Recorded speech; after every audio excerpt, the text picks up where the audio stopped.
الرحمن الرحیم۔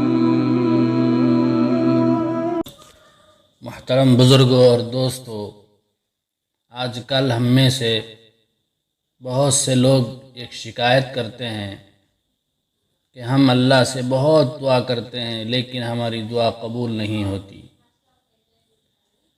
تو اس کی بہت سارے وجوہات ہیں، لیکن سب سے بنیادی وجہ یہ ہے کہ ہم سنت کے مطابق دعا نہیں مانگتے، اور دعا قبول ہونے کے لیے جو شرائط ہیں ان کا لحاظ نہیں کرتے۔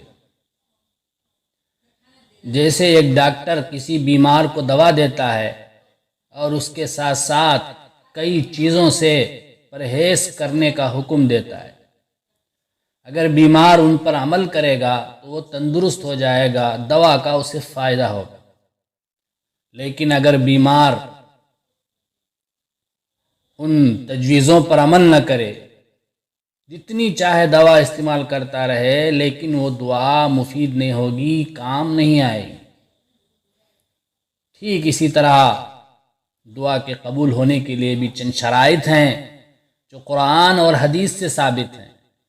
جب تک ان شرائط پر عمل کرتے ہوئے ہم دعا نہیں کریں گے تو ہماری دعا قبول نہیں ہوگی۔ مختصر طور پر چند شرطیں یہ ہیں۔ دعا کی قبولیت کے لیے سب سے اہم اور ضروری شرط یہ ہے کہ دعا کرنے والا اللہ کو اپنا حقیقی معبود سمجھتے ہوئے صرف اور صرف اللہ سے دعا کرے، غیر اللہ سے دعا نہ کرے، اللہ کے در کے علاوہ کسی کے در پر اپنی جھولی نہ پھیلائے، اپنے رب کو چھوڑ کر کسی دوسرے کے سامنے دست سوال دراز نہ کرے۔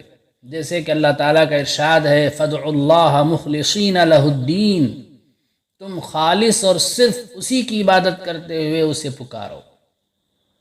حافظ ابن حجر عسقلانی رحمۃ اللہ علیہ فرماتے ہیں، اس آیت سے ثابت ہوا کہ اخلاص دعا کے قبول ہونے کے لیے ضروری شرط۔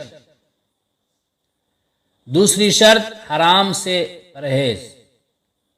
بزرگوں اور دوستو، جب تک ہم حرام کام کرتے رہیں گے، حرام کھاتے رہیں گے، حرام پیتے رہیں گے، حرام پہنتے رہیں گے، ہماری دعا قبول نہیں ہوگی۔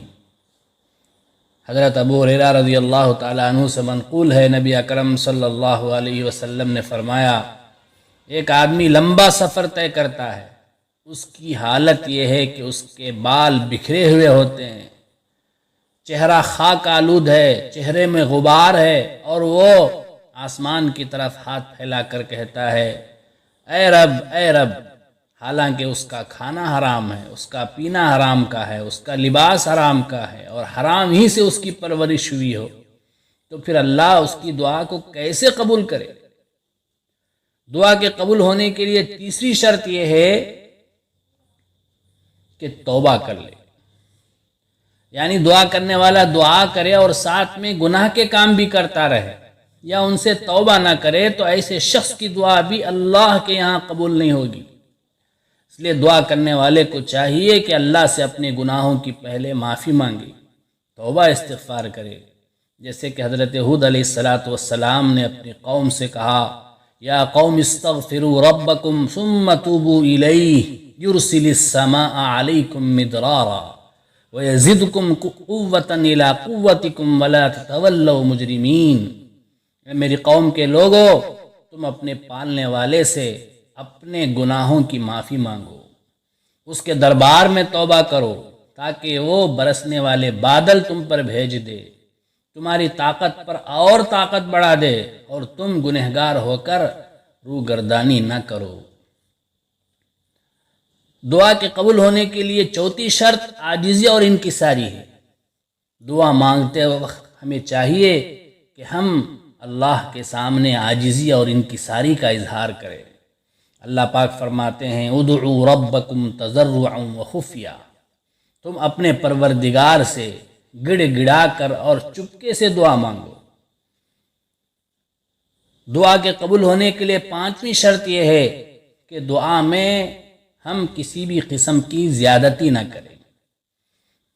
جیسے کہ اللہ تعالیٰ نے اور ایک جگہ فرمایا ادعوا ربکم تضرعا وخفیا انہ لا يحب المعتدین، تم لوگ اپنے پروردگار سے دعا کیا کرو گڑ گڑا کر اور چپکے سے، یقیناً اللہ تعالیٰ ان لوگوں کو پسند نہیں کرتا جو حد سے نکل جاتے ہیں۔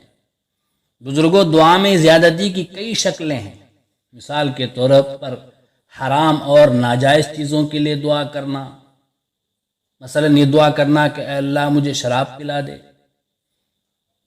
یا ہمیشہ کی زندگی کی دعا کرنا، یا بغیر کسی وجہ کے کسی کے لیے بد دعا کرنا۔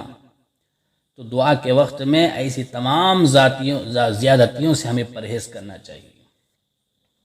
چھٹی شرط دعا کے قبول ہونے کے لیے شرط یہ ہے کہ معلق دعا سے ہم بچیں۔ یعنی معلق دعا کا مطلب یہ ہے کہ ہم دعا میں اس طرح کہیں اے اللہ اگر تو چاہے تو مجھے عطا کر دے، اگر تو چاہے تو مجھے بخش دے۔ اس کا معنی یہ ہوا کہ اے اللہ اگر تو بخشنا نہیں چاہتا تو مت بخش، اگر تو عطا نہیں کرنا چاہتا تو عطا نہ کر، تیری مرضی۔ حالانکہ نبی اکرم صلی اللہ علیہ وسلم نے فرمایا تم میں سے کوئی شخص ہرگز یہ نہ کہے کہ اللہ اگر تو چاہے تو مجھے بخش دے، اگر تو چاہے تو مجھ پر رحم فرما، بلکہ پورے یقین کے ساتھ دعا کرے، کیونکہ اللہ تعالیٰ کو کوئی مجبور نہیں کر سکتا۔ دعا کی قبولیت کے لیے پانچویں شرط یہ ہے کہ دعا کے مانگتے وقت کسی بھی قسم کی سستی نہیں برتنی چاہیے، بلکہ پورے دھیان سے، توجہ سے، چستی سے دعا مانگنی چاہیے، اور دعا مانگنے والے کا ذہن دعا کے اندر مشغول ہونا چاہیے۔ اس پر کسی بھی قسم کی سستی، نیند وغیرہ نہیں ہونی چاہیے، کیونکہ دعا کرنے والا اگر سستی میں مبتلا ہوگا یا غفلت کا شکار ہوگا تو اس کی دعا بھی قبول نہیں ہوگی۔